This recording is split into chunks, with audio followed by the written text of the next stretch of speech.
국회 입법데이트의 이익선입니다. 세계보건기구에서 파견된 한국 메르스 합동평가단은 평가 보고서에서 현재를 사는 우리에게 주어진 도전 과제 중에 하나가 이런 감염병이 세계 어느 곳에서라도 또 어느 시점에서라도 일어날 수 있다는 점이라고 했습니다. 자, 오늘은 감염병과 관련된 법안을 준비했습니다. 감염병 관리법 개정안인데요. 대표 발의를 해주셨습니다. 새누리당 박인숙 의원 모셨습니다. 의원님 어서 오십시오. 안녕하세요. 네, 반갑습니다. 요즘 바쁘시고 걱정도 많으신데 네. 메르스 사태, 이 중동호흡기 증후군이라고 불리는 메르스 사태가 현재 어느 상황에 와 있는 것인지요? 우리나라 처음 온 병이라 네. 사실 아무도 몰랐어요. 예. 아니, 전문가는 알기는 알았지만 국민이 이게 너무 깜짝 네. 기습을 당한 거죠. 네. 이게 좀 빨리 끊어졌으면 좋겠는데 이게 산발적으로 계속 그 발생을 하고 있는 게 좀 안타깝거든요. 네. 저도 그래서 유행이 시작한 이후로 환자들, 제가 원래 의사였으니까 네네. 관심이 있어서 하도 이제 뉴스에서 뭐 몇 번 환자가 몇 번 병원을 갔다가 너무 정신없어서 제가 이제 그림을 그리기 시작했거든요. 처음 네. 1번부터 시작해서 이제 1차, 2차, 3차 이게 네. 좀 빨리 끊어졌으면 좋겠는데 이게 자꾸 길어지고 있어요. 길어지고 네, 더 이제. 커지고 예, 옆으로 퍼지는데 퍼지면서 이제, 또 넓어지고 보시다시피 있고. 1차에는 한 명이었거든요. 네. 한 분이 이제 중동에서 오신 분이고 네. 2차가 이제 병원 하나에서 평택 성모에서 이제 많이 퍼졌잖아요. 2차. 네네. 아. 그다음에 이게 보면 이제 점점 커져요. 그래서 삼성병원이 중심으로 또 여러 병원이 이 파란색이 이제 3차고 3차네요. 그다음에 이제 연두색으로 제가 가는 게 4차니까 막 흩어지잖아요. 그렇죠. 한 명 흩어져서 이게 자꾸 이제 이 종이가 좀 끝났으면 좋겠는데 네. 이게 이렇게 복잡한데 저는 이 기회에 정말 그 국민들한테 말씀드리고 싶은 거는 지금 공포가 굉장히 심하거든요. 마음의 공포. 물론 이제 예. 저 정당한 공포도 있지만 과대한 공포, 그렇다고 다 잊어버리고 뭐 이렇게 살라 그런 것보다는 한 가지 말씀드리고 싶은 게 119명이 발병을 했거든요. 네. 그중에 2명만 가족 내 감염이고 나머지 177명은 전부 병원 또는 환자와 관련된 환자와 접촉된 사람들만 걸린 거거든요. 네. 그러니까 길거리 돌아다닌다든가 버스를 탄다거나 뭐 어디 해변가에 놀러 간다든가 이런 데서 걸리는 게 아니거든요. 네네. 백화점 가셔도 되고 예. 그 환자와 접촉만 없으면 되는데 그것만 주의를 하면은 이렇게 나라 경제가 다 멈출 정도로 그 정도의 공포는 불필요한 공포다. 저는 네. 그렇게 안심을 시켜드리고 싶습니다. 그렇군요. 네. 사실 몇 번 환자 얘기할 때마다 이거는 그 관계되신 분들만 알지 일반인은 전혀 모르는데 그 번호가 의미가 있을까 속으로 생각은 한 적이 있는데 역시 의원님께서는 그 그림까지 그려가시면서 네, 번호가 있긴 있어야 되고 또 그때 이름을 부를 수도 그러셨군요. 없고 좀 네, 기분 네. 나쁘시겠지만 본인들은 또 의원님께서는 국회 메르스 대책 특위 활동을 하시고 있기 때문에 또 현장도 방문하셨고 여러 가지 목소리도 들으셨는데 어떻습니까?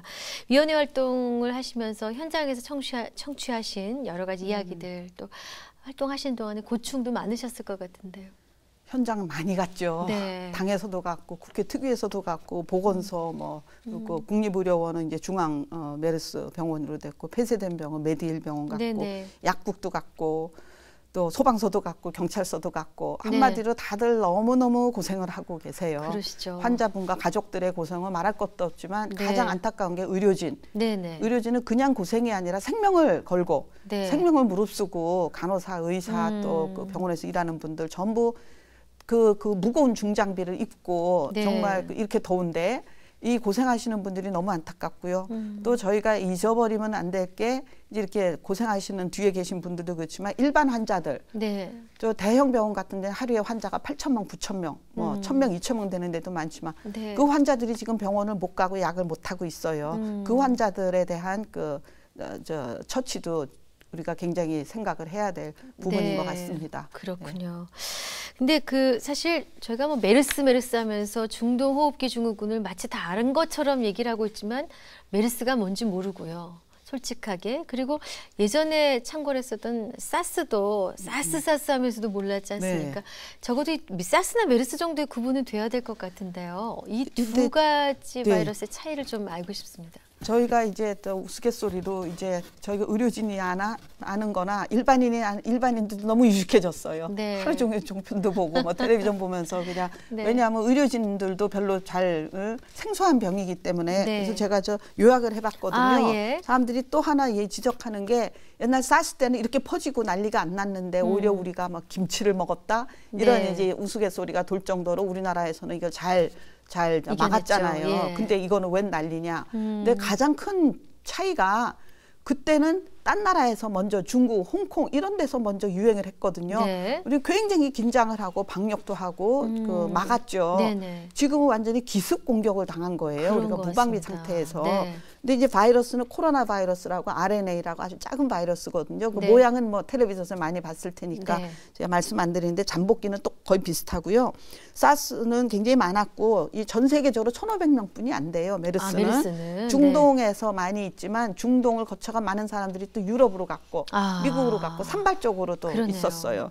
그리고 이제 매개체가 다르거든요. 원래 박쥐에서 생기는 거는 똑같은데 이 사스는 사양 고양이, 네. 이 메르스는 낙타. 네. 그것도 또 등에 하나 있는 네. 하나 있는 낙타, 두 외국 개가 낙타다. 아니고. 네. 그렇군요. 그리고 치사율이 이거 이제 10%였거든 사스는. 근데 네. 메르스는 잘 몰라요. 원래 39%, 40%라고 했는데 여기 상황하고 우리 상황하고 너무 다릅니다. 네. 지금 한 15%로 유지되고 있는데 이제 이게 다 유행이 다 끝나봐야 정확한 숫자가 그러네요. 나오겠지만 네. 아직까지는 15%, 40% 절대로 아니다. 네. 그 얘기고 이거는 이제 기저질환 원래 앓던 병이 있던 병이나 있던 분들이나 고령에 많이 걸리고 네. 사스는 이제 되게 아무나 다르지 걸렸고요. 않고.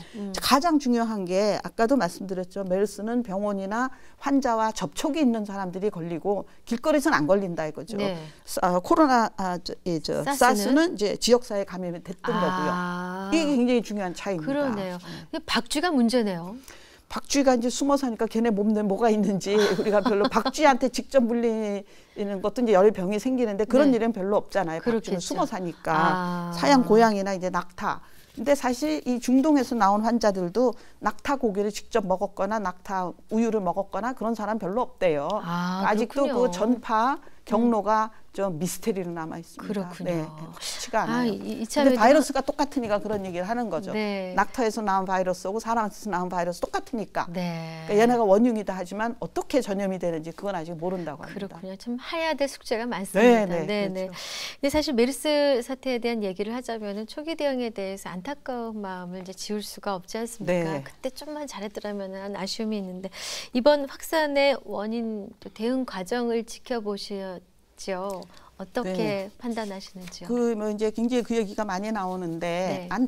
뭐든지 이제 거꾸로 생각하면 그때 이랬을 것. 맞아요. 그건 굉장히 쉽죠. 근데 그때 상황에 갔을 때 정말 내가 이거를 알았을까? 그거는 또 다른 남한테 문제고. 이제 비난은 하기는 쉽지만 막상 자기가 그러니까 의사들도 한 번도 본 적이 없는 병은 생각을 안 하거든요. 한 번 경험한 병은 그다음에 안 놓쳐요. 그렇군요. 이제 물론 교과서를 읽고 공부를 열심히 했으면 그렇겠지만 그것보다는 우리나라 한 번도 오지도 않은 병인데 가장 안타까운 거는 중동에서 지금 최근에 몇백 명이 죽었거든요. 네. 올해 들어서만. 네. 그러면 중동에서 오는 비행기나 이제 오는 분들한테는 좀 그 신경을 주의를 기울였어야 네. 하는데 그걸 빠져나간 거죠 이분이. 그 바레인만 갔다 왔다고 주장을 한 모양인데 나중에 보니까 사우디아라비아 아니면 여기저기 들렀더라고요. 그분은 바레인은 또 그 왜 리스트에 그러셨을까? 없으니까. 저런. 네. UAE 아랍에미리트하고 사우디는 있는데 네. 이제 거기서 빠졌지만 그때 좀 걸러졌으면 네. 그게 조금 안타깝고 또 하나는 이제 평택 성모병원에 갔다가 삼성병원에 갔을 때 거기서 진단을 내렸잖아요. 5월 20일에. 네. 그래서 막 신문에도 나고 그랬거든요. 그랬습니다. 네. 그 뒤에 후속 조치가 있어야 되는데 후속 조치가 있기는 있은 모양인데 굉장히 미진해요. 그때 이분이 어디를 거쳐왔나 해서 거쳐온 병원을 다 뒤져서 그때 막았었으면은 훨씬 적게 이게 이렇게까지 퍼지지 않았을까. 네. 세 번째는 이제 삼성에서 막 퍼진 게 알려졌을 때 그때 이제 사람들을 CCTV를 보고 곤란했거든요. 이분을 네. 격리하자. 근데 거기서 많이 빠진 게 이것도 저 야단을 할래다가도 원래 가이드라인을 보면은 아주 가까운 컨택, 페이스 투 페이스 컨택이라 그래요. 얼굴을 예. 마주하고 10분 이상 네. 뭐 그런 가이드라인도 있고 또 하나는 2m에서 1시간 이상. 근데 지금 거꾸로 생각하면 그거 다 틀린 가이드라인이거든요. 뭐 10m에서 잠깐 있었던 사람도 걸리고 뭐 화장실을 한 사람도 걸리고 세상에. 그러니까 처음부터 가이드라인이 틀린 거예요. 그걸 네. 아무도 몰랐죠. 네. 그래서 좀 참 운도 나빴다 그런 생각도 드는데 안타까운 생각이 많이 듭니다. 네, 그리고 이번에 발의하신 감염병의 예방 및 관리에 관한 법률 개정안의 입법 취지 말씀해 주십시오. 네, 이번에 이렇게 기습적인 전염병에 공격을 당해서 저희가 어려운데 기존에 있는 법안으로 이제 커버가 안 되는 그런 부분에서 특히 이제 정보 공유에 대한 게 문제잖아요. 그래서 저희가 발생 시에는 의료기관 간에 정보 공개가 있어야 되겠다. 또 역학조사를 곧바로 시작해야 되는데 감염 확진 환자, 의심 환자의 그 역학조사를 반드시 해야 된다. 그리고 또 의료기관의 명단을 공개하자. 또 음압시설을 갖춘 병실을 확보하자. 또 이 심하게 이제 오염됐으면은 그 의심되는 의료기관의 의료업을 일시적으로 정지할 수 있게 그런 거 정지할 수 있게 하는 법안이고, 또 하나는 이제 병원이 갑자기 문을 닫아서 환자들이 약을 못하면 한시적으로 한 번은 약을 탈 수 있게 해주자. 이 약을 끊으면 하루라도 끊으면 생명 위험한 환자들도 있거든요. 병에 따라서는. 그다음에 손해를 본 의료기관에 손실 보상을 해주자. 또 이것 때문에 강제 격리될 때 왜 월급이 끊어진다던가 그런 일 때문에 격리를 안 지키는 사람들이 있을 수 있죠. 그래서 유급 휴가 기간에 그 임금을 보장하자. 또 손실 보상, 주로 이제 그런 보상에 된 것 같고, 또 이제 일용직 같은 분은 생계가 갑자기 끊어지니까 긴급 생계 지원을 할 수 있게 이런 것들이 포함된 법안을 썼습니다. 이번 개정안의 핵심 내용을 지금 쭉 말씀을 해주신 겁니다. 네, 앞서도 뭐 지적이 있었습니다. 메르스가 이렇게 기습이라는 표현을 쓰실 만큼 빠르게 폭넓게 확산한 것, 그 이유를 들여다보면은 당국의 의료기관 공개가 늦어진 타이밍을 놓쳤던 부분을 빼놓을 수가 없지 않겠습니까? 애초에 의료기관 공개를 왜 안 했을까라는 그 궁금증이 앞서고요. 이런 감염병이 발생을 했을 때 앞으로 없으란 법이 없기 때문에 의료기관에 대한 적절한 조치는 어떻게 해야 된다고 보시는지요? 그러니까 이제 우리가 이 바이러스에 대한 거를 이제 생각을 못했다, 대비를 못했다. 그건 아까 말씀드렸고, 우리나라의 그 병원 문화가 사실 우리나라 의료 제도의 모든 문제가 한꺼번에 응축돼서 수면 밖으로 나온 거라고 저는 한마디로 말씀드릴 수 있습니다. 우리나라 의료가 세계 최고라고 이제 외국에서 배우러도 많이 오고 그러는데 사실은 그 내막에 좀 문제들이 있거든요. 예를 들면은 이제 방문객들, 그러니까 방문객들이 굉장히 많이 오거든요. 또 안 오면은 기분 나쁘고 사람들이 무조건 병문안을 가야 된다. 뭐 또 여러 사람이 와서 단체 문병, 또 아이들도 오고, 그 문병이 굉장히 사실 의학적으로는 안 좋거든요. 그런 거를 이제 병원에 규칙이 있는데 잘 안 지키죠. 그것도 막 지키라고 하면 사람들이 화내고요. 그러니까 그 문화가 바뀌어야 돼요. 그리고 또 하나는 이제 신뢰가 없는 거죠. 병원과 의료인에 대한 신뢰가 부족한지 하여간 또 병원에 가기 너무 쉬우니까 너무너무 여러 병원을 다녀요. 그거를 병원 쇼핑 또는 이제 닥터 쇼핑이라고 그러는데, 그것도 이제 너무나 여러 병원을 다녔기 때문에 병이 퍼진 면도 있거든요. 그러니까 이제 외국 같은 데는 1차, 2차, 3차에 대한 게 이제 잘 보건의료 전달 체계라고 그러는데 그게 지금 우리나라가 잘 안 되고 있거든요. 또 간병 문화, 또 간호사가 모자라니까 그것도 이제 의료 수가하고 다 상관이 되는 문제예요. 간호사가 부족하니까, 왜냐하면 간호사 많이 안 주니까, 또 간병인을 두니까 이게 또 문제가 되고, 또 병실을 다인실을 많이 해야 된다고 이제 정부에서 강요를 하는데, 이게 환자들이 1인실, 2인실을 가면 너무나 이제 호주머니에서 많이 내야 되니까 그렇게 하지 못하게 다인실을 많이 하는데, 그럼 또 이런 문제가 생기거든요. 그러니까 여러 가지가 바뀌어야 됩니다. 앞으로 필요한 이제 우리 의료계의 변화에 대해서 지금 말씀해 주셨는데 이 정보 공개에 관해서 또 해주실 말씀 있으시다고요? 쉽게 제가 요약을 했어요. 어떤 정보냐, 환자에 대한 정보, 병의료원 간의 정보, 그다음에 어떻게 해야 되는지 가이드라인, 이런 것들을 좀 명확히 해줘야 되는데 어떤 정보는 예를 들면 주민등록번호 같은 거 절대 공개하면 안 되죠. 그러니까 또 의료기관만이라도 정보가 공유가 됐으면 이 사람이 어느 병원을 거쳐서 왔는지, 삼성 응급실에 언제부터 갔는지 이것만 알면은 되는데 환자들이 얘기를 안 하거든요. 거짓말을 하고 싶어서가 아니라 그 얘기를 하면 치료를 못 받으면 자기 생명 위험이 되니까 그쪽은 또 그런 사정이 있거든요. 그러니까 이제 컴퓨터에 이게 뜨면은 그런 정보는 이제 의료인 대상, 어떤 거는 일반인 대상, 모든 사람한테 정보 공개하자. 예를 들면 이제 이번에 삼성응급실, 네. 삼성병원, 뭐 평택성모병원 이런 병원들의 이름은 처음부터 공개가 됐으면 사람들이 거기를 안 갔으면 조금 덜 발생했겠죠. 그래서 이런 거에 대한 이제 제가 정리를 했고요. 네. 네. 그리고 또 이번에 그 감염병 환자를 관리하기 위한 전문 병실이 있다는 사실도 저는 처음 알았습니다만은 어떤 분들은 거기 음악을 트냐고 얘기할 정도로 발음 때문에 앞 병실이라고 하지 않습니까? 이게 어떤 시설인지 좀 궁금하기도 하고 현황 우리나라의 음압 병실이 얼마나 있는지도 궁금합니다. 저는 사실 병원에서도 이제 이런 병실이 그렇게 몇 개 있어야 되는지도 이번에도 처음 알았거든요. 예. 양압 병실은 잘 알고 있어요. 네. 백혈병이라든가 이제 골수 이식한 사람들을 네. 왜 우주선 같은 그런 방에다 넣잖아요. 예. 옷 다 입고 들어가고. 네. 그거는 오히려 이 균이 못 들어가게 압력을 높이는 압력을 높인 방. 네네. 이건 이제 그건데 이거는 반대예요. 병균이 밖으로 못 나가게. 아까는 밖에 못 들어가게 못하게 하는데 이거는 밖으로 못 나가게 하는 네거티브. 네거티브 프레셔를 주는 거니까 압 병실인데 기압을 낮추는 병원마다 몇 개 있기는 있었어요. 네네. 사실 결핵이라든가 너무나 확실한 이제 수두라든가 병균이 퍼지는 이런 환자를 넣는 게 있었는데 별로 이제 신경을 안 썼고 여태까지는 법으로 음압 병실을 몇 개를 해야 된다는 게 법이 명확히 안 돼 있어요.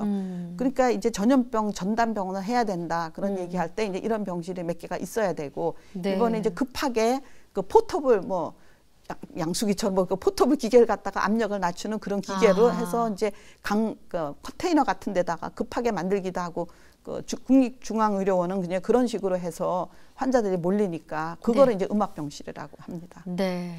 그러니까 이제 이 환자들이 있는 곳에서부터 바이러스가 바른 바깥으로 갈 수 없도록 한 시설인데 그렇죠. 비용도 많이 드나 보죠. 만드는데. 하는데 꽤 돈이 몇 천만 원인지 억대인지 돈이 많이 드니까 그거를 민간 병원에 다 하라고 할 수도 없고 이제 국가가 공공의료의 차원에서 해야 되겠죠. 그렇군요. 그러니까 이제 민간 병원에서는 굉장히 손을 놓고 있었던 부분도 있었고요. 그렇죠. 네. 자, 또 이제 의료기관이 그 감염병 관리 시설로 이렇게 사용이 되면은 사실 손실이 만만치 않다고 들었거든요. 그러니까 지금 나오는 게 이제 공공의료 영리병원 안 된다. 이거 영리병원 토론하고는 상관이 없는 거고요. 공공의료기관에서 이제 국가에서 보조를 해주던가 그렇게 해야 되는 병원이 맞고 이제 거점으로 이제 한 군데만 아니죠.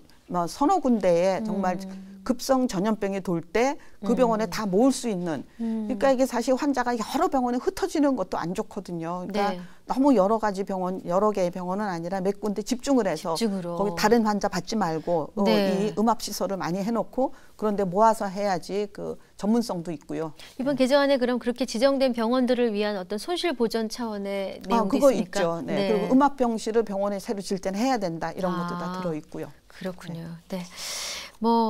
메르스가 빠른 시일 내에 종식이 이제 되기를 바라는 마음으로 이번 개정안의 처리도 잘 되시기를 바라겠습니다. 이제 끝으로 메르스 종식 문제와 함께 의원님께서도 관심을 갖고 추진하고자 하는 새로운 입법 계획이 있으시다면 말씀해 주십시오. 이거는 입법 계획보다 지금 이제 이런 유행이 됐을 때 우리나라 CDC 뭐 했냐 질병관리본부 지금 굉장히 야단을 맞고 있거든요. 그런데 거기 너무 인력이 없어요. 그래서 제가 너무 이제 이게 열악하니까 미국하고 비교를 해봤거든요. 미국에는 이제 NIH라고 국립보건원하고 CDC가 질병관리본부인데 우리나라가 질본이라 그러는 거죠. 질병관리본부가 있는데 그 위에 밑에 국립보건원이 있어요. 그러니까 우리가 쉽게 얘기해서 NIH하고 CDC가 합해진 거다 우리나라에. 그러니까 이 두 개가 엄청난 조직이거든요. 도시도 달라요. 이거는 아틀란타에 있고 이거는 이제 메릴랜드에 있는데 보니까 딱 100배예요. 예산도 100배, 사람도 100배. 아우 대단하네요. 인구가 미국이 우리나라 인구의 5배거든요. 100배예요. 노벨상 수상자 130명 나왔고 NIH에서 여기서 이제 세계에서 여러 사람들이 유학을 가면 여기 가서 거의 일을 해주기도 하죠. 그렇군요. 이런데 이 사실은 이제 질병관리본부에서 이 컨트롤 타워를 했어야 해요. 근데 이번에 그러지 못했죠. 그리고 지금 굉장히 비난을 받고 있는데 너무너무 야단만 치고 있는데 들여다 보니까 제대로 뒷받침은 안 됐었군요. 네, 이거 굉장히 그 리서치 R&D도 해야 되고 네. 네, 많이 커져야 되는 조직입니다. 네. 네.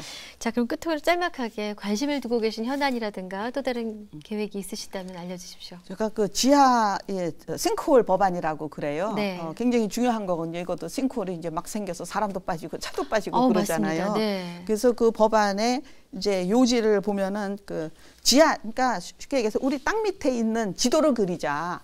지도를 그려서 정확히 밑에 뭐가 있는지 알고 거기 관리를 하고 네. 그 관리 대상은 어떤 거지, 이제 영양 평가는 어떤 거지, 그 기본 계획을 수립하고 3D 통합 지도를 만들자 하는 겁니다. 네. 그렇죠. 좀 불안하거든요. 이게 네. 언제 어디서 무슨 그렇죠. 일을 할지. 잊어버릴만 하면 또 신문에 나고 그러잖아요. 네. 네. 잘 알겠습니다. 의원님 뭐 요즘 수고가 특별히 더 많으신데 네. 앞으로도 활발한 활동 부탁드리겠습니다. 감사합니다. 고맙습니다. 네, 국회 입법데이트 오늘은 새누리당 박인숙 의원과 함께했습니다. 시청해주신 여러분 고맙습니다.